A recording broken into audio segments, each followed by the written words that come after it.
hadis, Allah itu nggak pernah cabut ilmu mendadak. Dicabutnya biqabdil ulama. Kalau ulamanya dicabut.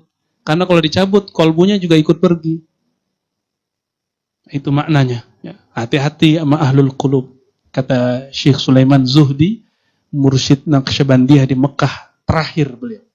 Terakhir di Mekah, habis itu Wahabi berkuasa di Mekah. Kata beliau, hati-hati jika datang kepada ahlul qulub, ahli kolbu. Karena kolbu mereka langsung diteropong oleh Allah Subhanahu wa ta'ala. Ya, kalau mereka tersinggung, udah siap-siap kita sial.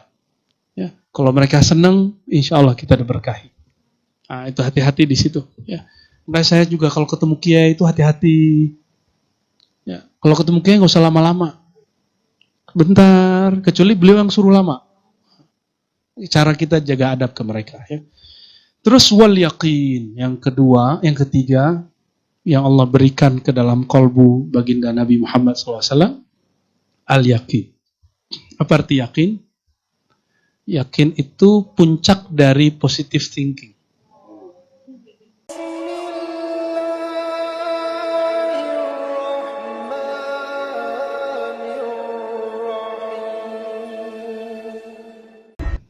Kalau namanya Muhaimin, Muhaimin ini kan artinya Allah yang maha memberikan ketenangan. Semoga diberikan nur itu oleh Allah. Amin. Amin. Tapi belum tentu juga. Ya, tanya aja istrinya ya. Gimana Bu Nyai? Udah tenang belum?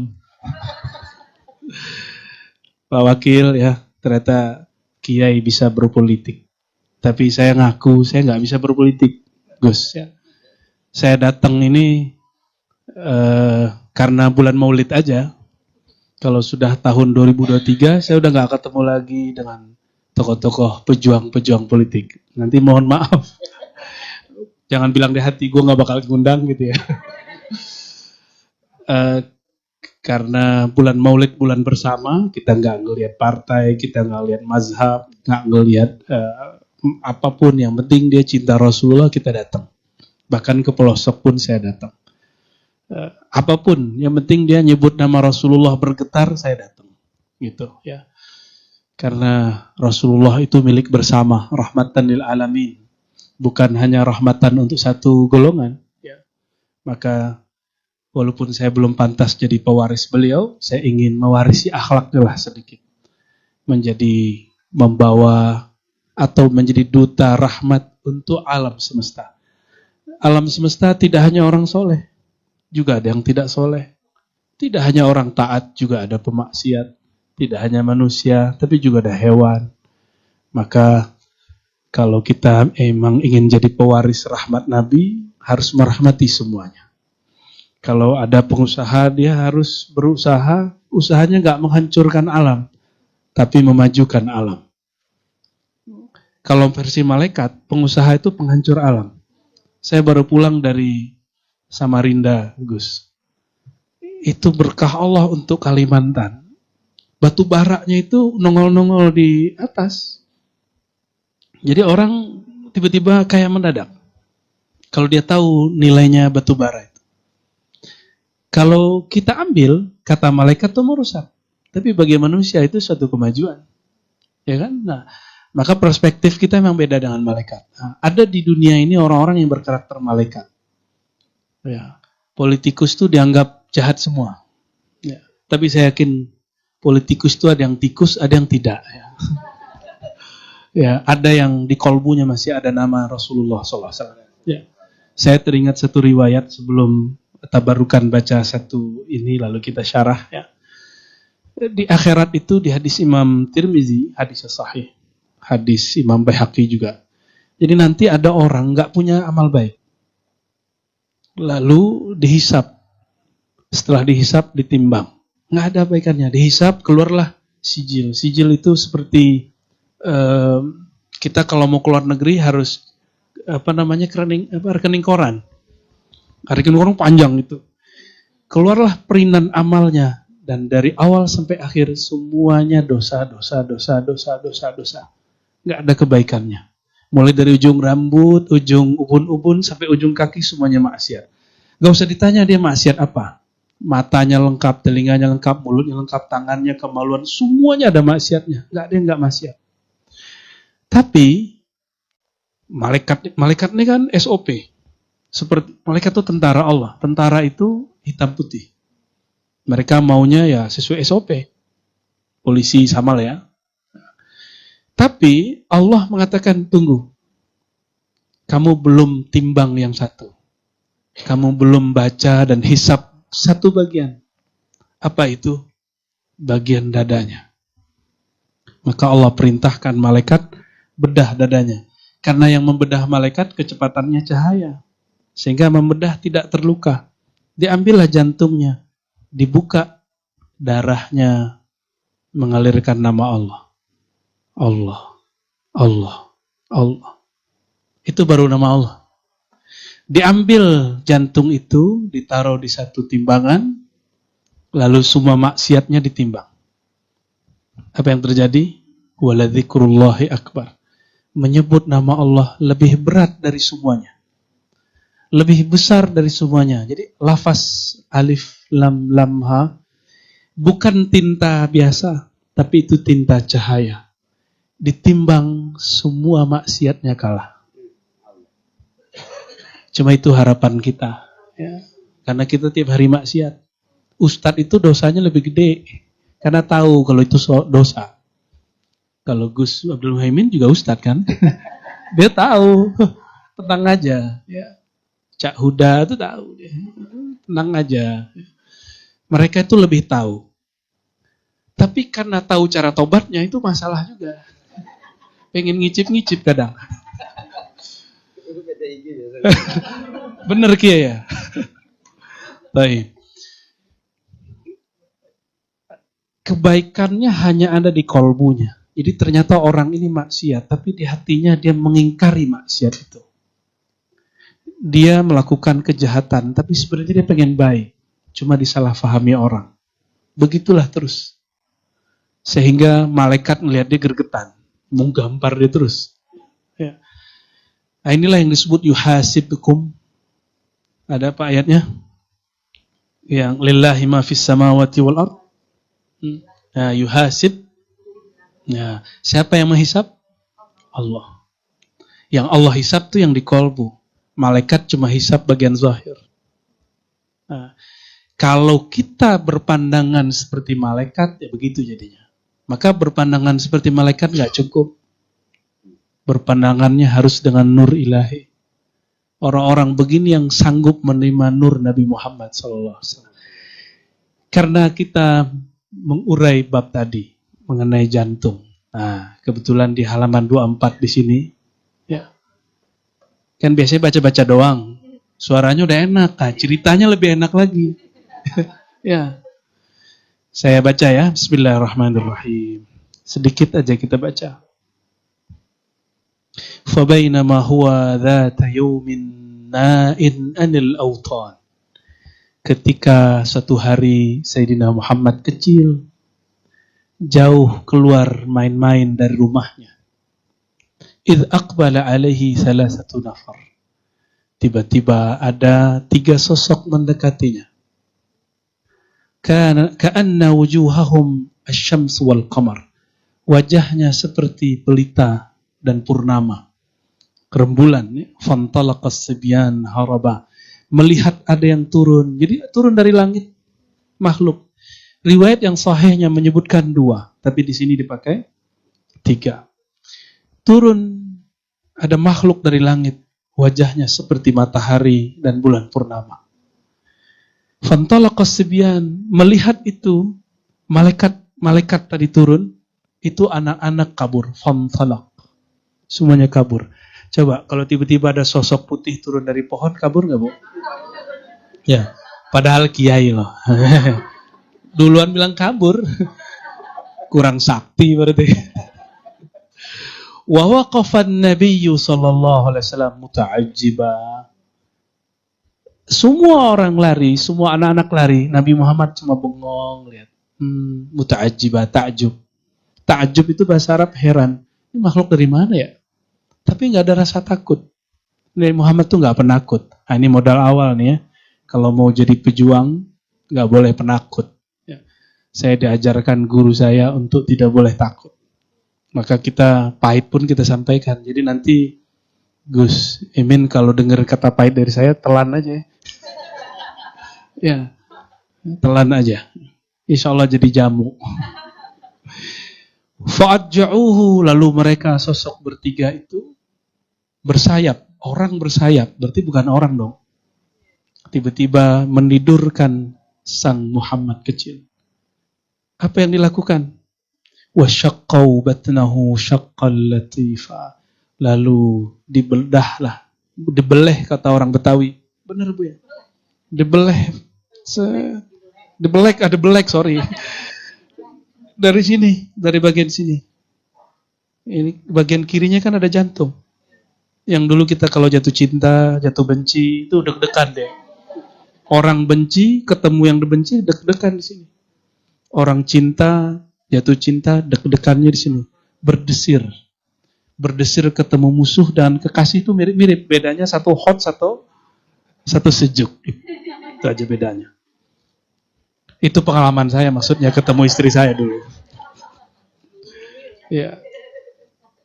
Thumma akhraju qalba sayyidi waladi Adnan. Lalu mereka mengeluarkan jantung. Qalbu itu bahasa Arab artinya jantung. Jantung penghulu zuriat Adnan. Adnan ini cicitnya Sayyidina Ibrahim, cicitnya Sayyidina Ismail. Ya.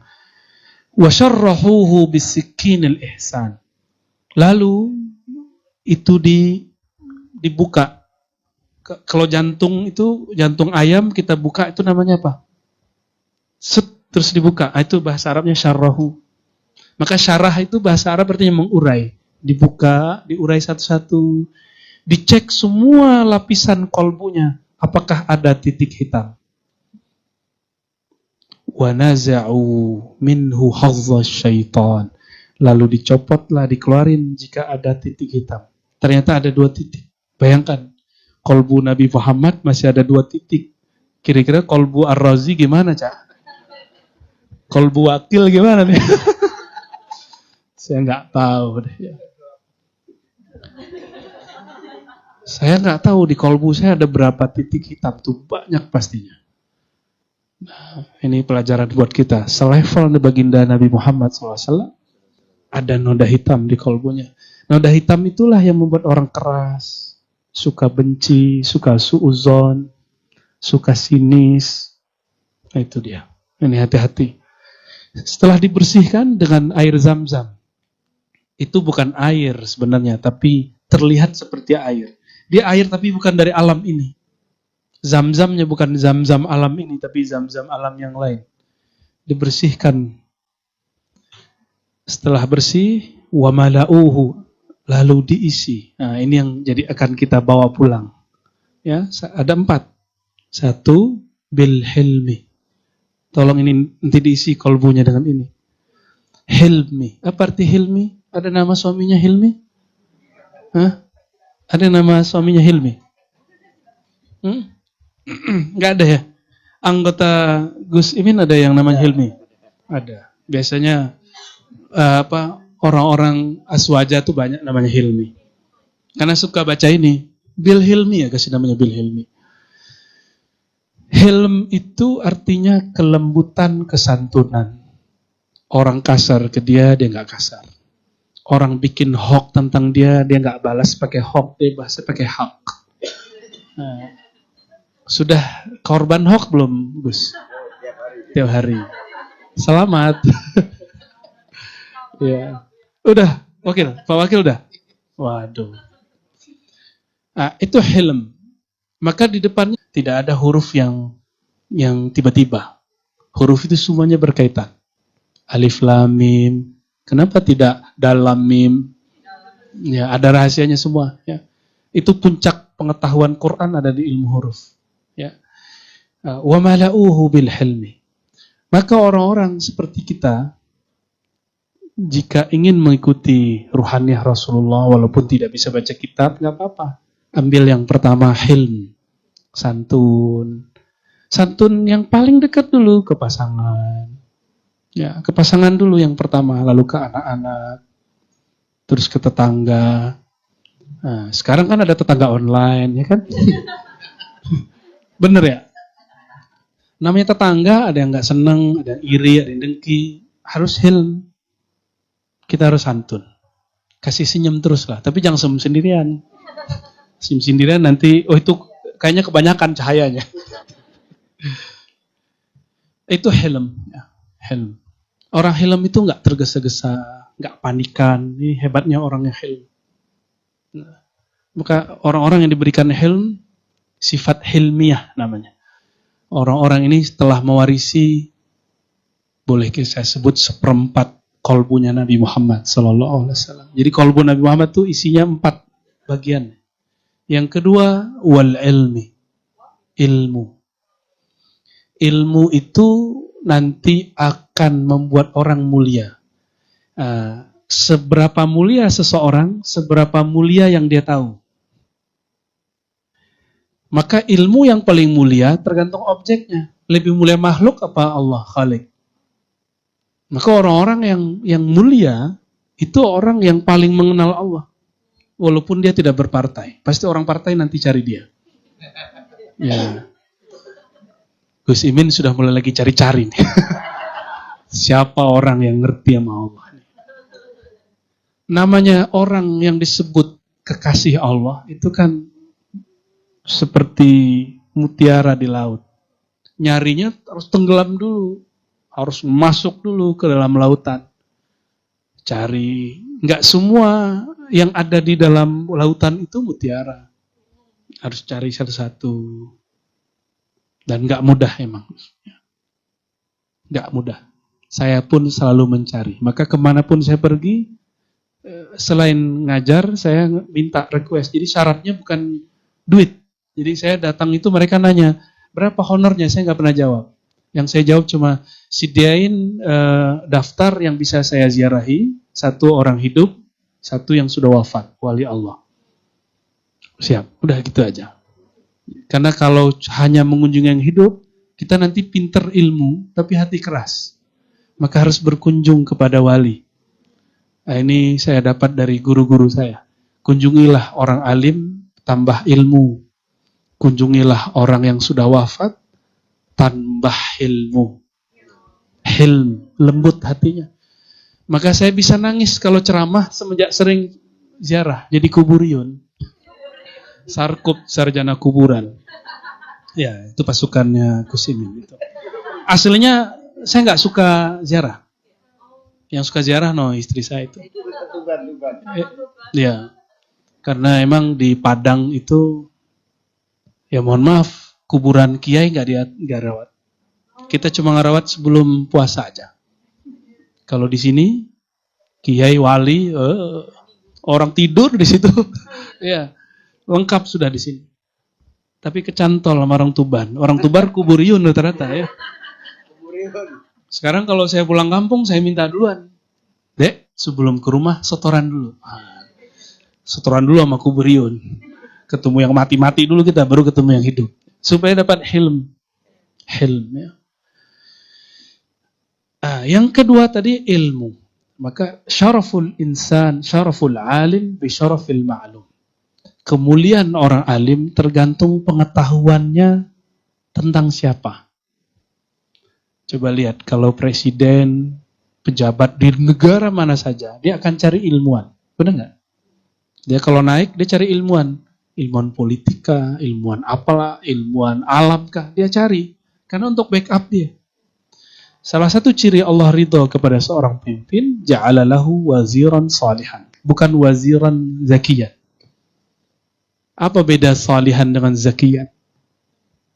Nah, ini mungkin boleh, walaupun saya nggak boleh menggurui yang lebih senior, tapi karena lagi dituakan sekarang, saya boleh ngomong lah ya. Jadi ke politisi pun saya mau ngomong gini. Mau dia partai apapun, saya akan ngomongnya sama. Ngomong ini. Ya. Ja'alalahu waziran salihan. Ciri-ciri orang-orang yang Allah takdirkan memimpin dengan baik. Ini hadis Imam Nasai, hadis yang sahih.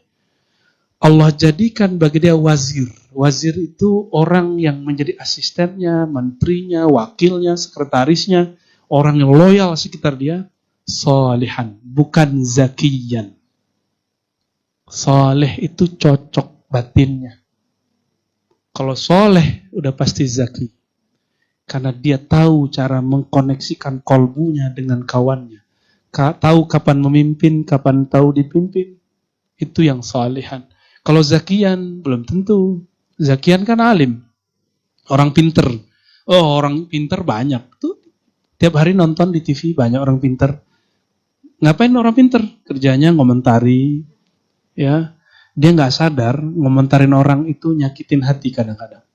Tapi jadi komentator tuh asik, bener nggak? Asik ya? Asik ya, maha benar netizen dengan segala. Asik bener.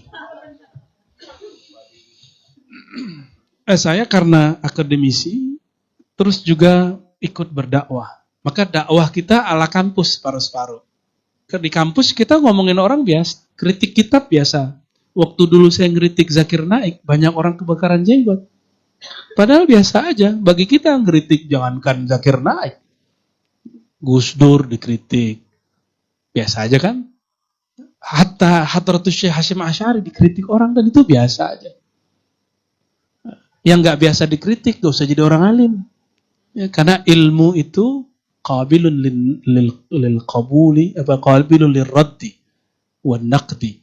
Jadi kalau orang berilmu mesti siap dibenci, siap dicaci maki, siap dikritik dan semuanya lah. Nah ini wal ilm. Imam Ghazali mengatakan dalam kitab Ar-Risalah Al-Dunia, dalam Ihya Ulumuddin, apa kata beliau? Maka orang paling mulia asyrafun nas. Orang paling mulia, orang yang a'lamuhum billah. Kalau dikumpulkan kitab-kitabnya dari Risalah, Ihya, ada Madarijul Uqul, itu kalimat yang bisa saya rumuskan. Ya. Orang paling mulia itu orang yang paling kenal Allah. Maka nanti, mohon maaf ini, nanti kalau udah musim 2023 kan musim nih, ntar 2023 ada yang nyalek, nggak tahu Gus Imin masuk yang mana nih? Pasti nyari backup, iya nggak? Backupnya siapa? Orang yang paling kenal Allah. Nah, tapi ingat, ini saya sampaikan pahit. Imam Sya'rani berkalam, hati-hati dengan para umara, para politisi. Mereka hanya datang ke orang alim yang kenal Allah, wali-wali di musim politik. Nah, semoga orang di samping saya nggak begitu. Ya, beneran nih ya.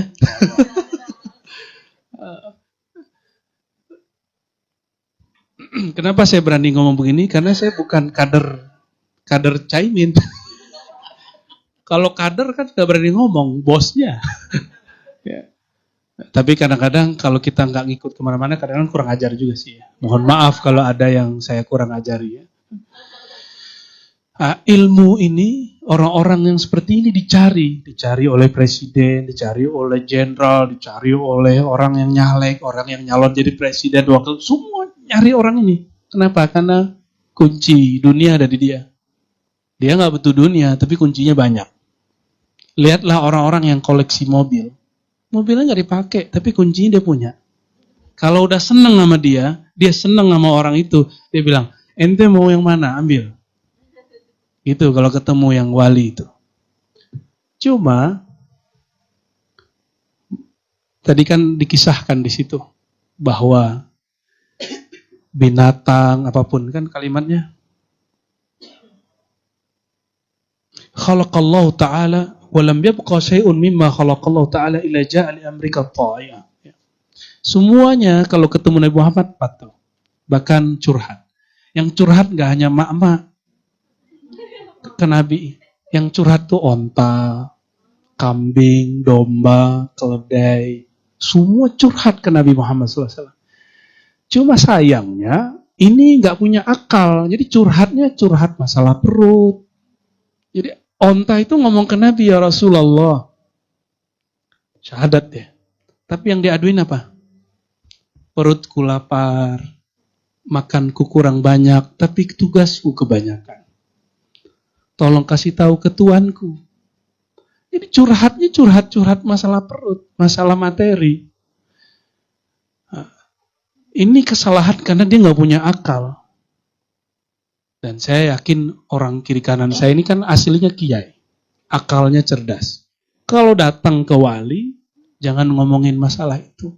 Masalah pilihan, nggak level. Cukup minta ridho. Ridhoi dunia akhirat. Kalau Allah sudah ridho, apapun yang terjadi nanti, kepilih nggak kepilih urusan lain. Yang penting Allah ridho dulu. Allah kalau sudah ridho, radiyah mardiyah. Nih, suami keluar dari dua sama istri. Istri baru ngelirik barang baru, langsung ditawarin, mau deh. Mau, pasti gitu. Ya. Tapi ingat, Allah itu pecemburu. Allah pecemburu. Kalau yang dilirik tandingan dia, Allah bisa binasakan. Yang dibinasakan siapa? Bisa yang dia lirik, bisa dirinya sendiri. Itu semua kalam Imam Sya'rani dari kitab Al-Minan Al-Kubra. Agak sulit juga nyari bagian itu. Sekarang kalau saya rujuk lagi kitabnya nggak ketemu. Karena tebal sekali. Kita dulu membacanya waktu masih nyantri. Tapi sekarang alhamdulillah masih ingat. Ternyata kalimat ini Allah simpan di kepala saya dan kolbu. Ya untuk mereka inilah. Baik, ya harus sampaikan kepada beliau-beliau ini. Ya, beliau-beliau ini. Walaupun saya nggak pantas jadi guru, jadi muallim, jadi mursyid, saya nggak pantas. Carilah kiai-kiai yang sepuh, yang khos ya. Nah, yang ketiga. Tadi berapa? Berdua. Ya. Nah, ya. Berarti ilmu turunnya ke otak atau ke kolbu? Gimana? Ke otak atau ke kolbu? Kalau ke otak belagu. Dan ke otak bisa pikun. Tapi kalau ke kolbu, dia nggak pernah pikun. Karena otak ini yang ngalangin kolbu. Tapi kalau kolbunya lebih kuat sinarnya, otak ikut. Dia bisa ingat kapanpun. Itu sebabnya wali-wali Allah tuh nggak pernah uzur. Walaupun gayanya gaya orang uzur. Guru saya baru meninggal sebulan, 50 hari yang lalu. Ini baru selesai 40 hari. Saya yakin beliau seorang wali. Pas ketemu udah nggak bisa berdiri. Selalu ngomong ke saya, Rozi Hashim, saya ini pemaksiat. Dulu preman Tanah Abang. Oh gitu, semua maksiat disebutin. Saya pikir, biasa. Ngomong lagi habis 5 menit. Teman saya mikir, udah uzur kali ya. Gitu. Yang ketiga dia ngomong lagi. Saya hampir terpancing mau ngomong dia ini uzur. Tapi ketika batin kita tanya, wahai kolbuku, coba baca isi kolbu dia. Oh ternyata kolbunya lagi nguji kolbu saya. Ya, bisa. Kan kolbu sama kolbu nyambung. Ya, bisa lewat kedipan mata, bisa lewat rasa. Nah, rasa ini yang mahal. Ya. Kadang kalau mata nggak ngelihat, tapi kolbu bisa lihat. Ya. Walaupun dia jauh. Akhir saya ngomong, Pak Kiai, kalau nggak pernah dosa nggak bisa nangis. Kalau nggak pernah dosa, nggak pernah merasa hina di hadapan Allah. Dia langsung tepuk-tepuk saya, ente benar Arozi. Ternyata dia cuma nguji. Karena selama ini orang datang bilang ngomong begitu, orang semua ngomong, ini Kiai sudah uzur. Ini Kiai sudah uzur. Itu adab yang buruk, ketemu Kiai nganggap Kiai uzur. Mana ada wali uzur batinnya. Kolbunya kalau pernah uzur, walaupun badannya sudah nggak bisa bergerak. Karena Allah selalu membersamai kolbunya. Allah pernah uzur nggak? Nggak akan pernah. Itu terjadi. Itu terjadi kemarin. Itu ujian-ujian kolbu tuh ya. Kita kadang-kadang nggak boleh terpancing sama kalam-kalam orang tertentu. Nah itu ilmu. Maka ilmu turunnya ke kolbu, jangan ke otak. Kalau otak paling jadi dokter, paling jadi apalagi dokter honoris. Iya, udah dapat, Gus, dapat banyak. Itu yang asli. Oh yang asli. Iya, nembak juga nih. Kalau ilmu di sini makan, kata Imam ahli hadis Sufyan Ats-Tsauri, jangan banyak-banyak makan ini nih, apa namanya? Anggur, apel yang banyak vitamin C-nya. Karena itu bisa menggerogoti hafalan. Iya, jadi makan begini dikit-dikit bolehnya. Ya, dikit-dikit jadi banyak. Ini bagus untuk badan tapi nggak bagus untuk otak. Itu kata Imam Sufyan Ats-Tsauri. Yang bagus itu madu. Bukan madu yang itu, Gus. Ya.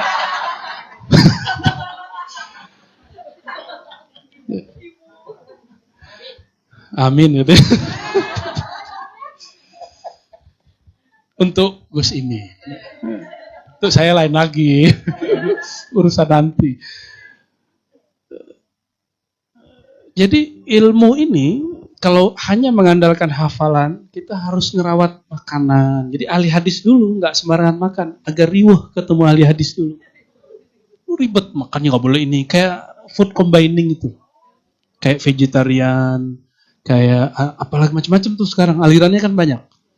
Jadi ketemu mereka tuh kayak, aduh ribet amat sih enti gitu ya. Harus makan ini, harus makan itu, nggak boleh ini, nggak boleh itu, nggak boleh minyaknya kebanyakan, nggak boleh pakai micin. Dulu saya begitu, sekarang mah hajar aja, hajar aswad. Kalau sudah ke kolbu, dia tersimpan dan itu akan lama. Ya, dia hanya pergi kalau orangnya mati. Itu yang disebut di hadis. Allah itu nggak pernah cabut ilmu mendadak.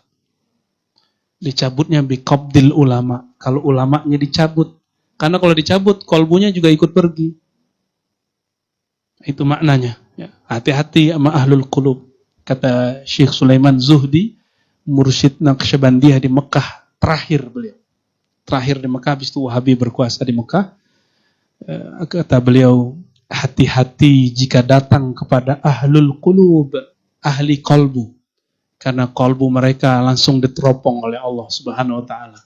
Ya, kalau mereka tersinggung, udah siap-siap kita sial. Ya, kalau mereka senang, insya Allah kita diberkahi. Nah, itu hati-hati di situ. Ya. Nah, saya juga kalau ketemu kiai itu hati-hati. Ya, kalau ketemu kiai nggak usah lama-lama. Bentar, kecuali beliau yang suruh lama. Cara kita jaga adab ke mereka. Ya. Terus wal yaqin, yang kedua, yang ketiga, yang Allah berikan ke dalam kolbu baginda Nabi Muhammad SAW, al-yaqin. Apa arti yakin? Yakin itu puncak dari positive thinking. Ya. Selama ini yakin artinya apa? Beda dengan percaya. Beda dengan percaya. Percaya itu tasdik, membenarkan. Yakin itu ada tingkatnya. Ada yakin teoritis namanya ilmu yakin. Kata orang. Ya. Ada yakin yang sudah mujarab, tapi mujarab di orang belum di kita. Namanya ainul yakin. Kita cobain sendiri. Baru percaya. Namanya hakul. Tapi nggak dikasih embel-embel. Al-yakin. Ini yang lebih tinggi. Ya, maka dia puncak dari positive thinking. Ya, maka di Quran wa'bud rabbaka hatta ya'tiyakal yaqin. Bukan hatta ya'tiyaka haqqul yaqin. Karena al-yakin tanpa ilm, tanpa ain, tanpa hak itu puncaknya. Ada dulu di PTIQ ngaji begitu. Pasti Syekh Ibrahim Hussein pernah bahas ini. Ya, kayaknya beliau sudah mulai lupa karena taruhnya di sini. Ya, enggak, ini beliau naruhnya di kolbu, tenang aja. Tadi ngobrol-ngobrol sama saya masih keluar kok mutiara-mutiaranya. Al-yakin ini harus punya murabbi, pembimbing rohani. Dan dia harus ada contohnya. Kalau nggak ada contohnya, ini yang membedakan ahli zikir berguru dengan ahli baca buku sendiri. Itu bedanya orang otodidak dengan orang berguru. Orang yakin ilmu nggak usah banyak. Hujah dia nggak usah banyak. Dalil dia nggak usah banyak. Dia nggak perlu banyak hafalan. Tapi kalau dia punya contoh, dalil dia ada gurunya sendiri. Karena guru itu mencakup semua dalil. Ya, ini kalau dibuka nih kolbu kiai itu banyak dalil di dalamnya. Kalau saya dalil keagamaan, kalau sudah jadi politisi mungkin dalil-dalil berpolitik. Ya, wallahu a'lam bishawab. Ya, ada dalilnya, Gus ya. Ya, ada rumusnya pasti. Ya. Sebanyak itu santri kok beliau-beliau aja yang naik kan. Ya, banyak santri yang mau naik, nggak bisa karena nggak ngikutin dalil berpolitik. Dia pakai dalil kitab kuning aja. Padahal di kitab kuning bagian begini, antum a'lamu bi umuri dunyakum. Nah, dunia itu ya tataghayyar. Dunia berubah-berubah. Kita harus ngalah lah, berdamai dengan dunia. Nah, al-yakin nggak perlu banyak jidal, debat. Yang penting punya guru. Maka walaupun sudah masyhur, sudah punya jabatan, ibu-ibu ini sudah mateng, sudah mantap secara materi, imaterinya, rohaninya harus punya guru. Kalau zahirnya bergantung kepada mungkin suami, kepada pekerjaan, usaha, batin juga harus bantu kepada yang batin, Allah Subhanahu wa Ta'ala. Coba lihat, yang paling takut pandemi kemarin orang kaya apa orang miskin? Orang kaya, buang aja kekayaannya kan, kasih kita aja. Loh, kurang apa hebatnya? Kekayaan itu kok masih ketakutan? Orang miskin santai-santai aja kita lihat jalan. Nggak pakai masker, bahkan nggak ada booster dia. Dan kematian mereka sedikit, yang banyak mati orang kaya, mati ketakutan. Apa yang kurang di mereka? Al-yakin. Yakin inilah booster yang sebenarnya. Ilmu yakin ini yang saya kupas selama pandemi. Tapi itu sudah kita tutup pelan-pelan. Cari-cari sendirilah. Dan channelnya sudah ditutup juga. Jadi ada channel kajian hikam dulu, Gus. Itu kajian-kajian ilmu yakin. Dan sudah ditutup. Hanya untuk membersamai selama pandemi. Karena ketika orang belum ketemu booster yang zahir, harus kasih booster yang batin. Biasanya ngaji hikam hanya di pesantren-pesantren, sekarang itu ngaji hikam di YouTube. Kan canggih tuh, menurut saya. Ya, banyak yang marah sama saya. Loh, hikam kamu kok bawa-bawa ke YouTube? Loh, emang salahnya apa? Ya, salah nggak? Jangankan hikam Al-Quran jadi bawa ke YouTube. Lebih mulia hikam Pak Al-Quran. Iya. Ada orang marah-marahin saya bicara tentang Abagurus Kumpul. Tahu Abagurus Kumpul? Ente nggak pantas ngomong Abagurus Kumpul. Saya jawab, lebih mulia Nabi Muhammad apa Abagurus Kumpul? Nabi Muhammad. Ente aneh boleh ngomong tentang Nabi Muhammad dan dia lebih mulia dari Abagurus Kumpul. Masa saya Rozi cinta ke Abaguru nggak boleh cerita dia? Masuk akal juga sih. Nggak usah pakai dalil sama mereka mah. Nah itu bil ilmi itu ya. Main-mainan akal aja itu. Sok pinter gitu. Dan yang terakhir Ridwan. Nah, Ridwan itu bukan nama suami juga, bukan. Ridwan ini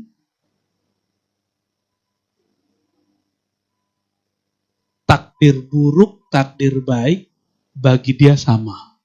Itu disebut ridho. Itu perkataan yang saya nukil dari kitab Hadaikul Haqa'iq dan juga Ar-Risalah Al-Qusyairiyah. Jadi takdir khair atau syar, hul atau mur, itu bagi dia sama. Istiwa'ul hal bitaghayyuril ahwal. Istiwa'ul qalbi bitaghayyuril ahwal. Ya. Qalbu itu tetap stabil, tetap, kalau orang Jawa bilangnya apa kalau nerimo ya? Nerimo. Ridwan itu lebih canggih dari nerimo. Kalau dia bukan saya nerimo, kayaknya masih berat. Ridwan itu bukan itu. Ya Allah, suka-sukamu. Seridho-ridhomu. Semau-maumu. Yang penting aku tetap jadi hambamu. Itu Ridwan. Maka Nabi Muhammad, anaknya Sayyidina Ibrahim, diambil. Ya kan? Putrinya cantik-cantik, 2 wafat. Yang sisa cuma 1, Sayyidah Fatimah. Satu lagi Qasim atau Abdullah, atau disebut juga Thayyib, juga Allah panggil. Jadi ujiannya Nabi nggak ada apa-apanya, ujian anak saya diambil 1, anak beliau diambil semua kecuali 1. Maka Nabi ketika gendong cucunya, anaknya, beliau terisak-isak. Bertanya Abdurrahman bin Auf, "Mahbika ya Rasul? Apa-apaan nih? Kok Rasul nangis?" Gitu. Bagi dia Rasul nggak pantas nangis. Dia bayangin Rasul itu tegas. Ternyata Rasulullah kolbunya lebih lembut dari perempuan. Ya, ibu ini lembut nggak, Bu? Paling lembut. Nah, ini kalau diterusin panjang nih, udah segitu aja ya. Jadi 4 ini yang dimasukkan ke dalam kolbu baginda Nabi Muhammad SAW. Nah, sudah begitu belum? Bukan ridho suami, bukan ridho istri, ridho Allah. Kalau Allah sudah ridho, masa istri suami nggak ridho? Bukan ridho makhluk, bukan ridho, apa istilahnya kalau pemilih itu? Konstituen? Bukan. Apa? Benar, Ya, sahih.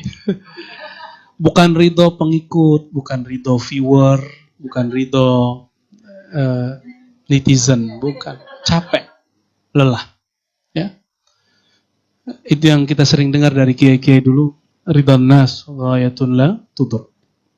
Ridho viewer, netizen, rakyat, itu nggak akan bisa dicapai.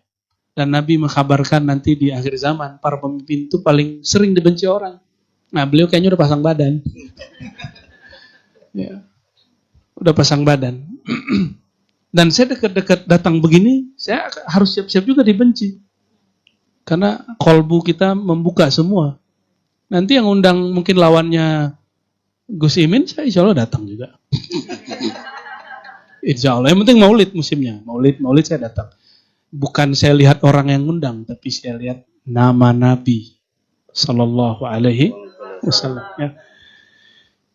Barangkali itu yang bisa dapat kita ambil. Silakan setiap hari membersihkan kolbu dengan istighfar. Karena malaikat nggak turun lagi ke kita kan? Ya, tapi sebenarnya setiap kali ada orang baca istighfar, di saat itu ada malaikat istighfar. Malaikat istighfar itu ada khusus. Dia sedang membersihkan dada. Cuma nggak kelihatan. Ya. Apa buktinya?